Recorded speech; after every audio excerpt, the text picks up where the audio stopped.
Ny mofinaina isan'andro atolotry ny mpitandrina rakotina valina maoly.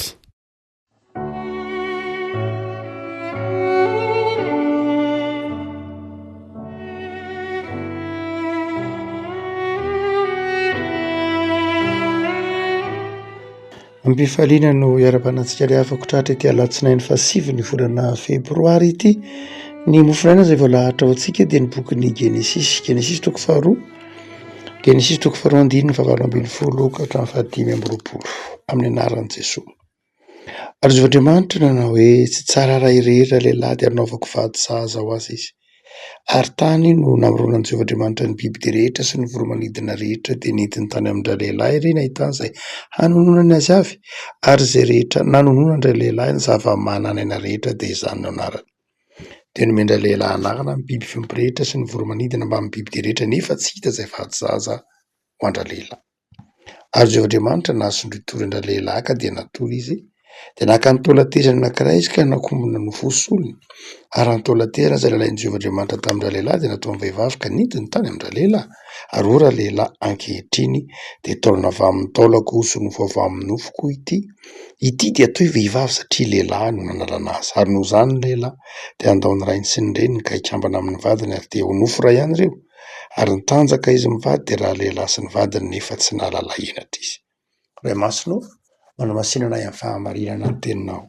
ny fahamarinana. Amen. Ity andiny tsotra masina eto am-piatanantsika ity rehefa ko malala dia toko faharoa izany amin'ny Genesis, indrindra manomboka ny andiny valo ambin'ny folo, dia mandrakariva rentsika rehefa manatrika fanamasinana fanambadiana any am-piangonana isika satria isan'ny teny hanorenana ny fanambadiana isany. Tsy hoe teny fanorenana moa dia teny izay alaina amin'ny soratra masina satria isika sola scriptura izany hoe manorina zavatra miainga amin'ny soratra masina. Dia itony soratra masina itony izany dia iorenana ilay fanambadiana. Rehefa miteny hoe teny fanorenana dia teny nofidiana manokana hanazavana ny antony nanaovana ilay zavatra na ny dikan'ilay zavatra na ny heviny sy ny zavatra andrasana. Dia mifidy adin-tsoratra masina ny fiangonana fa tsy hoe haitraitra na fahazarana na fomban-drazana na fomba maha-olombelona fotsiny no hanaovana ilay zavatra amin'ny fiangonana fa izao tena miorina amin'ny soratra masina ka mametra-panontaniana hoe inona ary no soratra masina anorenana na iaingana na fototra io zavatra atao io. Ary dia ity andiny soratra masina tam-piatanantsika ity izany dia adin-tsoratra masina izay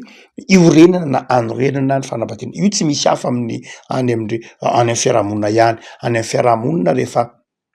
misy lalàna avoaka dia mandrakariva misy hoe araka ny ditsy volana izao, araka ny lalàna izao na araka ny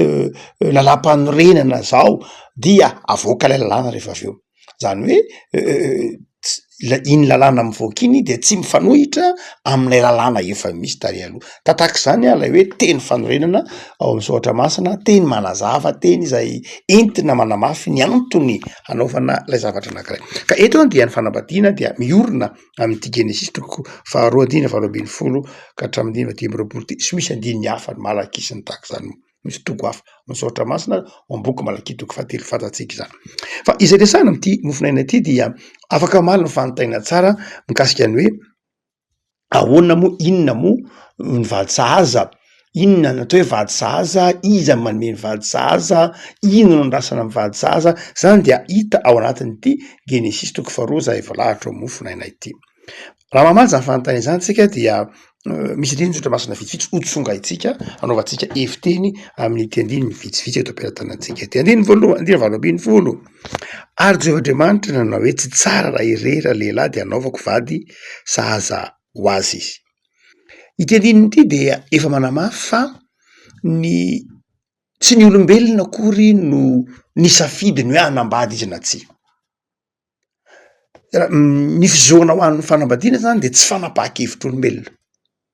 Satria mantsy io mandrakariva dia amin'izao ataontsika hoe vanim-potoana mampahatanjaka ny droit individuel izao dia mieritreritra ny olona manao hoe amin'ny fiarahamonina izany manao hoe zoko ny manambady, zoko ny tsy manambady, izay tiako ihany na hanambady na tsia. Misy mahamarina an'izany amin'ny lafin'ny lalàna fa raha amin'ny lafin'ny teolojia tsy de zay loatra. amin'ny lafin'ny teolojia de zao manao hoe Andriamanitra no manapa-kevitra hoe enao de natao hanambady ary enao natao tsy hanambady. Zay mampahary an'Andriamanitra. Misy olona nataon'Andriamanitra hanambady ary misy olona nataon'Andriamanitra tsy hanambady. Amafisin'i Jesoa io ao amin'ny filazantsara sinoptika ary amafisin'ny Paoly ao amin'ny taratasy nosoatany ho an'ny Koritiana 1:7 no hoe aoka ny olona rehetra samy andeha am'izay nanamboaran'Andriamanitra azy anjara na zay nanefen'Andriamanitra azy. Misy natao hanambady de mba tokony manambady izy, misy natao tsy hanambady de tsy manambady izy. Zay natao hanambady de manao ny fomban'ny manambady ary zay tsy manambady de tsy manao ny fomban'ny olona manambady tsy akory. Fa zay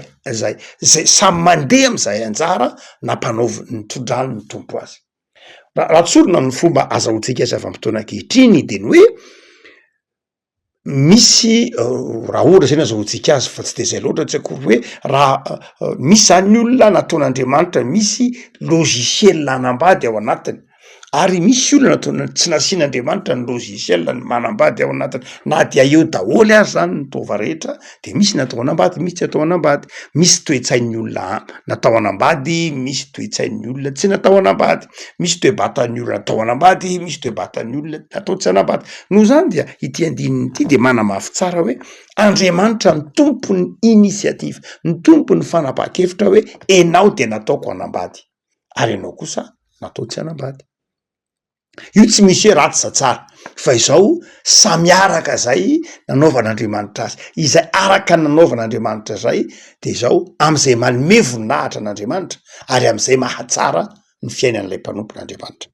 Fa ny faharoa amin'io andina 8:10 ihany dia miteny lay andiny manao hoe hanaovako. Lay hanaovako de izao Andriamanitra ny manao lay vady zaza. Tsy ny olona zany eto miteny manao hoe zahazahana ohatry ny tokony hanambady, zahazahany tokony rehefa nieritreritra de tokony hanambady. Tsy alohan'ny atongavany zay toe-tsainy zay dia ny dingana nataon'Andriamanitra ny lasa aloha hoe enao dia mila manambady ary eo Andriamanitra de miteny manao hoe hanaovako. Le matoa-teny hoe hanaovako dia mazava be mihitsy amin'io andininy zay eo ampelantanantsika io raha jerena amin'ny Tsipria. Ao amin'ny teny Hebreo raha miresaka manao hoe hanaovako, le matoa-teny hoe hanaovako. Ao amin'ny teny Hebreo dia misy farakely matoa-teny telo ilazana ny teny hoe manao na mahary. Ny voalohany dia ny teny hoe bara izay hitantsika any amin'ny Genesis 1 bara zay milaza hoe crée, io dia milaza hoe mahary. Fa misy matoa-teny faharoa zay atao hoe asa izay atao ihany koa izy hoe créer na mahary fa ny heviny voalohany de hoe mamboatra, façonner, mamolavola tahaka ny olona mamboatra trano na tahaka ny olona manamboatra tavim-boninkazo, zay le hoe asa. Fa ny matoa-tely dia ny fahatelo de ny teny hoe iatsara izay milaza famolavolana, milaza façonner, fanamboarana arak'izany.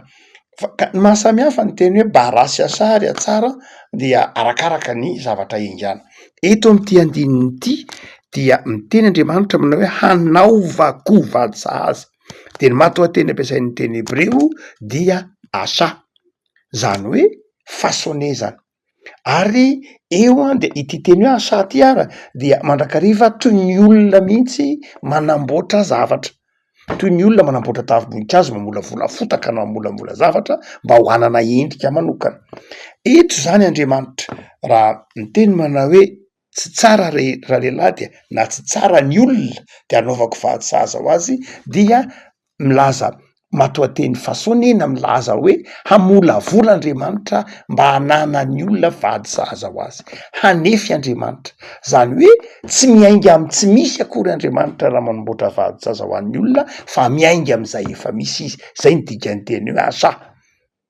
Andriamanitra zany raha mamboatra vady zaza ho an'ny olona tsy tahaka nanamboatra ny tany manao hoe misy vady zaza ho an'le olona de nisy ny latsaka avany an-danitra avany nisy lehilahy,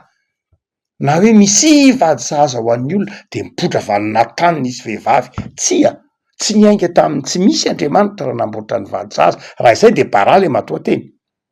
Fa eto asa zany hoe amolavola ny vady zaza zany de zao volavolain'Andriamanitra, tefen'Andriamanitra, amboarin'Andriamanitra mba ho sahaza. Le matonga teny hoe sahaza dia raha jerena lay fakan'le teny dia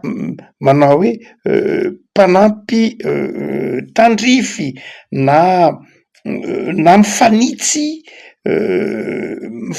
tahaka an'ireny fanalahidy reny, tahaka an'ireny fanalahidy reny hoe fanalahidy anankiray ihany ny mahavoa ity varavarana ity, tsy egalite zany eo, le tsy mitovy le izy zany fa mifanitsy, zany hoe natao manakaiky ara ny hoe mifameno, zany hoe natao hifanitsy am'lay olona lay hanotefen'Andriamanitra mba hifanitsy. Ary le izy dia au singulier, tsy misy zany mpanampy tandrify na vady zaza be de be, fa anankiray ihany io teny hoe mpanampy tandrify au singulier le izy, mazava ho azy foto-kevitry ny fanambadiana ny resahana eto, fa tsy hoe karaha ohatra moa zany ka maty le anankiray, tsy zay, zany efa tranga tsongaina, tsy zay ndray kory norohitiny, fa mazava tsara fa foto-kevitra anorenana ny fanambadiana io. Noho zany dia ny foto-kevitra de zany hoe hatraty am-piandohana zany dia ny vady zaza nataon'ny olona, nataon'Andriamanitra ho an'ny olona de anankiray ihany, ary Andriamanitra no namolavola azy. De nytoy iny tantara ny manamafy zany amin'ny andininy faha sivy ambin'ny folo, ary tany no namoronan'i Jehovahandriamanitra ny biby ty rehetra, ary tany io zany tsy milaza toerana hoe ary tany ananina tany, hoe ary tany Edena, tsia, fa hoe ary tany, zany hoe ary vovo-tany. Raha mamaky ny andininy fahafito tsika ery ambony ery, ary vovo-tany no namoronan'i Jehovahandriamanitra ny olona, andininy faha sivy ambin'ny folo, ary tany ko na vovo-tany ko namoronan'Andriamanitra ny biby ty rehetra. De noentina teo amin'ny lehilahy zany ireo vovo-tany tahaka azy Bashar, hoy ny teny hebreo zany chair, na Adama moa dikany teny hoe ny teny hoe Adama de vovoka tany mena, ary dia satria vovo-tany ny olona dia ny sary anehoana zany de zao vovo-tany ny olona, de vovo-tany ko ny biby, dia noentin'Andriamanitra teo amin'ny lehilahy na teo amin'ny olombelona reo vovo-tany ohatr'a azy reo, fa tsy hita zay vady zaza ho azy. Ny dikan'io tsy sanatriany vava hoe nirahin'Andriamanitra nambady biby ny olona, ka hoe nampandalovina teo ny gority, nampandalovina teo koa ny dikan'iny ka nomendra lehilahy anarana fa tsy nisy nataony hoe vady. Tsy hoe nirahin'Andriamanitra nambady biby ny olona no heviny, fa izao nisy safidy, zany hoe nisy safidy alohan'ny nanaovan'Andriamanitra ny vady zaza ho an'ny olona amin'ny andininy faha valo ambin'ny folo, de nanome safidy zany Andriamanitra, satria Andriamanitra manaja ny safidin'ny olona any amin'ny Genesis, any amin'ny toko faha dimy ambin'ny folo, alohan'izay ary dia ny olombelona noharian'Andriamanitra de olombelona manana fahafahana ka nomen'Andriamanitra safidy. Noho zany dia nomen'Andriamanitra safidy amin'ireo Bashar na chair na nofo ohatr'a azy ny olona, fa tsy hitan'ny olona izay vady zaza ho azy. Inona ny dikan'izany? Nahoana no tsy hitan'ny olona teo am'ireo Bashar na teo am'ireo chair na teo am'ireo nofo ohatr'a azy, satria nisy nofo be dehibe zany nandalo teo, dia tsy hitan'ny olona zay vady zaza ho azy. Midika arak'izany ny hevitry ny fanambadiana kristianina arak'izany, ny heviny faharoa de zao, tsy hoe asan'Andriamanitra ihany, tsy hoe Andriamanitra ihany manamboatra azy, fa izao koa ny fototry ny fanambadiana kristianina zany de tsy ny Bashar, tsy ny chair, tsy ny nofo akory. Ny fanambadiana kristianina zany tsy miorina amin'ny ara-nofo akory, fa raha miorina amin'ny ara-nofo ny fanambadiana kristianina de hitan'ny olona tao anatin'ireo Bashar nareo chair nareo nofo be de be, vovo-tany be de be nandalo teo anoloan'ireo ny vady zaza ho azy. Toy ny milaza zany toy milaza amin'Andriamanitra zany ny olombelona eto manao hoe na dia misy chair be de be mandalo azy reo nofo ohatrà, de zao tsy zay ny dikany antsoina hoe vady. Apetraky ny soratra masina tsara zany fa ny antsoina hoe fanambadiana kristianina de tsy miorina velively mihitsy amin'ny ara-nofo, fa raha miorina amin'ny ara-nofo ny fanambadiana kristianina na fanambadian'ny olombelona de fanambadia biby izy. ny fanambadiam-biby zany no miorona amy bashara na miorona amy chair fa ny fanambadian'ny olombelona kosa de miorona amina lafiny zavatra manokana na misy dimension hafa ny fanambadiana kristianina zay mahatokany hoe na de tany nampandalovina teo reo chair bashara vovotany ohatran'ny olona fa tsy hitan'izay sahaza ho azy satria no milaza izy manao hoe raha niara-nofo no anambadiana de zao tsy fanambadian'ny olombelona zany nahoana tsy naneken'ny olombelona eto hanorona ny fanambadiana amin'ny ara-nofo de tsotra satria ny nofo miova ny nofo mety miova ny nofo tsy maharitra ary dia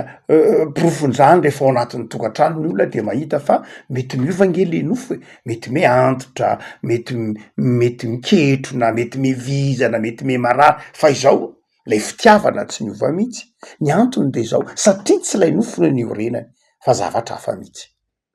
dia eo zany raha lehilahy na eo zany ny olombelona na raha vehivavy azo atao mifamarika tsara io dia rehefa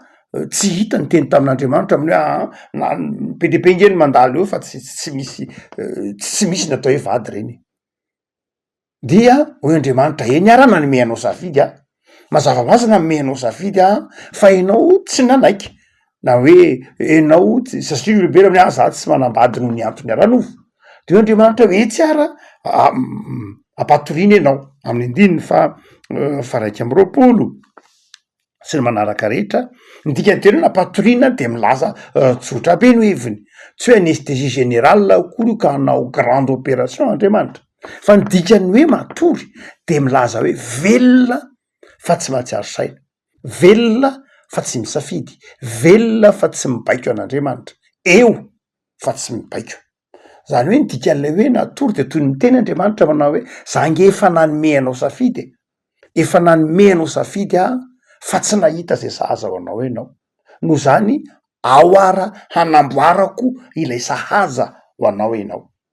raha le raha za manao hoe za mila amiko ny fanambadiana tsy niara-no fotsiny ny orenany fa lafiny zavatra manokana ny zavatra andrasako am'izany antsoina hoe vady zany zay zany ny tian'olombelona tenenety na mety tsara tare zay mety nandalo tarifo zao tsy iny akory ny orenan'lay fanambadiana tsy niara-nofo ary dia amin'ny andiny manaraka io de napahatokin'andriamanitra izy le napahatokin'andriamanitra ny heviny de zao milaza hoe velona fa tsy ny safidy alay fisaretsaina hoe raha tsy napahatokin'andriamanitra ny olona ka namboatra ny vady sahaza ho azy izy raha somaritarina lay sary dia alay fisaretsaina zany mahita an'andriamanitra manamboatra n'lay sahaza ho azy eo izy de inona no hitranga hibaiko an'andriamanitra izy ataovy lava volo moa zany mba ataovy zarazara hoditre mba ataovy maranidranitre mba ataovy lava be angeda loatra ndray zao tongony zao mety ho zay angamba sanatry raha ohatra ka tsy matory fa ny dikany hoe napahatokin'andriamanitra izy de zao ny asa irery andriamanitra fony mamboatra fony namolavola fony nanefy ny vady sahaza ho an'ny olona andriamanitra de ny asa irery izany ny asa irery izy efa navelany safidy ny olona efa fantatr'andriamanitra izay sahaza zay tandrify satria efa nisy bashara be dehibe nandalo teo amin'ny olona de fantatr'andriamanitra zany satria andriamanitra ny namolavola de fantatr'andriamanitra am'izay ny sahaza zay ny dikany io andininy io no zany dia navelan'andriamanitra natory de ny asa irery andriamanitra tahaka ny hoe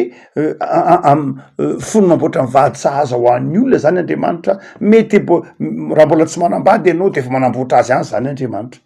efa any ambadika any zany andriamanitra ianao mbola matory ny dikany hoe matory tsy de tena matory raha-baky teny loatra fa hoe mahatoky fotsiny miany mahatoky fa andriamanitra efa manefy azany efa manamboatra nlay sahaza ho anao sahaza amin'ny halava sahaza amin'ny finoana sahaza amin'ny sakafo-tiana sahaza amin'ny zavatra mahafinaritra sahaza ny hoe sahaza amin'ny lafiny zavatra be dehibe zay tsy vitan'olombelona ahoana moa no hitana hoe ity sahaza amin'ny loko tiako ity sahaza amin'ny sakafo tiako ty sahaza amin'ny abeako ty sahaza amin'ny praita ny fiaviako ty sahaza amin'ny finoko sy ny sisa zany rehetrany dia tsy vitan'olombelona mitady an'izany inconnu be dehibe zany fa andriamanitra no mahita an'izany inconnu be dehibe zany ka manamboatra n'lay olona ho sahazanao ary rehefa vita le izy de miteny tahaka ity hoe taolana avy amin'ny taolako nofo avy amin'ny nofoko ity no atao hoe vehivavy. Mandroso kely tsika mandalina lay voambolana hoe fa maninona mono taolana ny nalain'Andriamanitra, taolatezana. Mazava ho azy be dia be ny taolana azo nalaina tao amin'ny vatan'ny olombelona be dia be, fa nahoana no taolatezana nalain'Andriamanitra? Maninona ny tsy ny taolan-doha, maninona ny tsy ny taolan-tongotra, maninona ny tsy ny taolan-tanana, fa maninona ny taolatehezana? De be dia be ny fanazavan'ireo mpanao heviteny maro isan-karazany. Fa raha ohatra ka mijery isika amin'ny fanazavan'ilay teolojiana suisse anankiray antsoina hoe Eric Fox, ao anatin'ny boky anankiray momba ny etika ny fitiavana, etika ny fanambadiana, dia nanazava izy fa rehefa mijery ianao izy rehefa mijery ny jiosy zany, rehefa mijery olona maty ity teolojiana mpampianatra amin'ny Université de Genève ity, rehefa mijery olona ao anatin'le boky antsoina hoe Désir et Tendresse, dia rehefa mijery ny jiosy izy rehefa mijery lay olona maty de zao ny zavatra tsapany, iny aloha le olona fa maty ozy de zao ny tazany de zao miala aloha le rano, miala ndray le nofo, mitsana le volo, mitsana ny tapaka ny ozatra, le ligament rehetra iny, de le taolatratra sisa ny teo lay cage thoracique iny zany, le misy lay taolana isan-karazany, lay ataotsika hoe taolatezana. Ary amin'ny farany indrindra de zao rehefa mitsana daholo reny rano, ny volo, ny nofo, ny ozatra, de miroraka rehefa aveo lay taolatezana, dia iny ozy nataon'ny jiosy hoe vady. Zany hoe rehefa ny fijerin'ny jiosy azy zany de zao manao hoe lay taolana farany indrindra eo, iny farany indrindra iny antsoina hoe vady. Zany hoe rehefa ho avy zay ho avy de izao iny ny farany indrindra eo, tsy ny vady zany ny lasa voalohany, rehefa ho avy zay ho avy sanatria zany fa izy ny farany indrindra eo, zay mataolatezana azy, izy ny farany indrindra eo. Zany hoe izy lay mampijoro, izy lay mampitraka, izy lay, de zay mahataolatezana, tsy mitsangana ny taolatezana am'lay ataotsika hoe ny hazo damosina, fa ny hazo damosina mampijoro, fa ny taolatezana dia mampamendrika, taolatezana koa mampitraka, mampijoro, noho zany mivady dia tahaka an'iny taolatezana iny, lay mampijoro ny olona, lay mampitraka ny olona, lay mampahery ny olona, zay ny dikany hoe vady zay ny dikany hoe taolatezana nalain'Andriamanitra. Ampitaina amin'ny jiosy fa zany vady zany tsy natao, tsy mpandatsy zany vady zany, tsy hoe mandatsa, tsy hoe maneso, tsy hoe miteny io ve ny karamanao, zao ve ny fiangonanao, io ve ny tanindrazanao, zao ve ny havanareo, tsy ohatr'izany zany ny vady, fa ny vady lay pampahery, lay pampitraka, lay pampionina, lay hoe na tsy tianao daholo ary ny olona, za tianao, vizaky ianao, avy karakaraiko, reraky ianao fa apiko, tsy mahay ianao fa ao fa ampianariko, sy ny sisa rehetra. Ny vady de zao lay mpanohana, lay pampitraka, lay pampahery, fa tsy mpanan-kivy akory, tsy mpandatsa akory, tsy vady zany, tsy zay ny taolatezana. Taolatezana tsy mpandatsa, tsy mpambotry, fa mampitraka, mampahery. Atsika mibokiny ohabolana raha teo zany toko fa 1 amby 3. Ary dia izay ny dikany teny hoe vady sahaza nalain'Andriamanitra lay taolana de nakombo ny nofo solony, dia nataony tonga olombelona iny, nataony tonga olombelona iny, ary dia nintiny tany amindra lehilahy, nanentiny tany amin'ny olombelona tahaka azy, dia eo raha lehilahy nanao hoe taolana avy amin'ny taolako ity, nofo avy amin'ny nofoko ity, hoe vehivavy satria lehilahy nanalana azy, lay fakan'lay teny hoe taolana avy amin'ny taolako ity, nofo avy amin'ny nofoko ity, de ity de atao hoe vehivavy satria lehilahy nanalana azy. Lay teny hoe vehivavy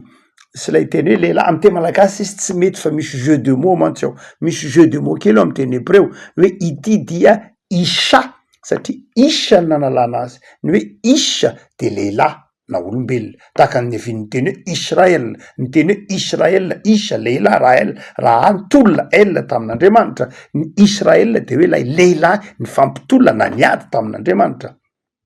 lay isha zany lehilahy. Ny isha dia vehivavy, amin'ny teny hébreu dia misy an'lay farateny kely as zay, izay manamarina ny hoe féminin, les au féminin, dia ny isha zany dia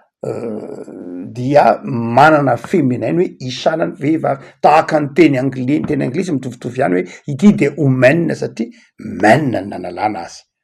ny teny frantsay tranainy bekono tahako manao hoe ity de homes satria homme ny nanalana azy fa ny teny malagasy eto tsy misy an'izay tsy lalao teny zay le hoe ity de le vehivavy satria lehilahy nanalana azy fa ny heviny dia misy an'izay fakateny iomborana zay mamakantsika ravako malala arak'izany inona ny atao hoe vady sahaza raha miainga amin'ity andiny eto ampelantanantsika ety zavatra telo voalohany de zao ny vady sahaza anao de Andriamanitra nanamboatra azy Andriamanitra nanefy azy ary namatamboniny ianao fa Andriamanitra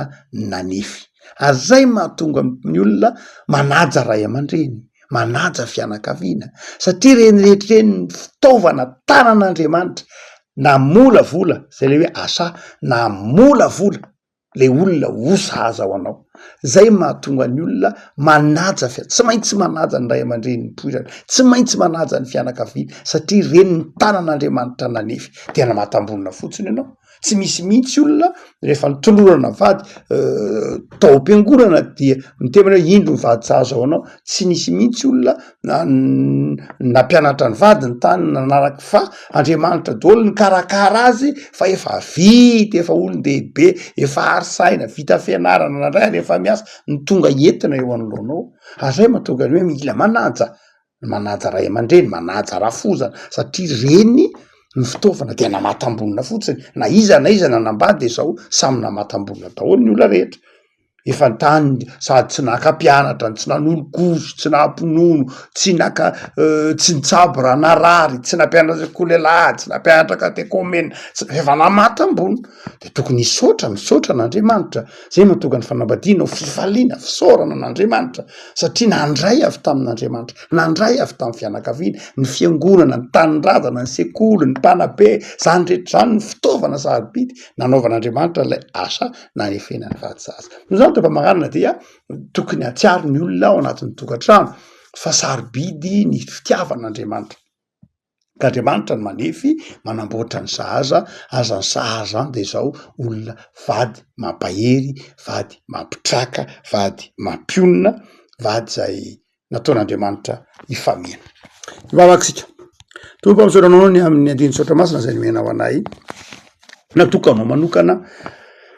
mba eritreretany manatokatrano amin'izao fotoana akatoky ny eritreretana ny herinandro ny fianakaviana izao zao na tompony amin'ny teninao de ampahireo zahay aisotranao mandrakariva ao anatin'ny tokatrano misy anay misaotra fa enao Andriamanitra no manefy ny olona amin'izay anjara tianao hitondrana azy misy nataonao anambady misy nataonao tsy anambady arak'izay nandaminanao azy satria asanao zany ary zava-mahagaga mandrakariva io masina de taio ny tokantranonay taio ny asanay amin'ity tontolo andro ity sy herinandro fa manomboka izao atao ahitana fifaliana sy fahombiazana de oka napaka o ampony mandrakariva Jesoa ny fitiavanao ary mitarianay amin'ny asa tsara rehetra amen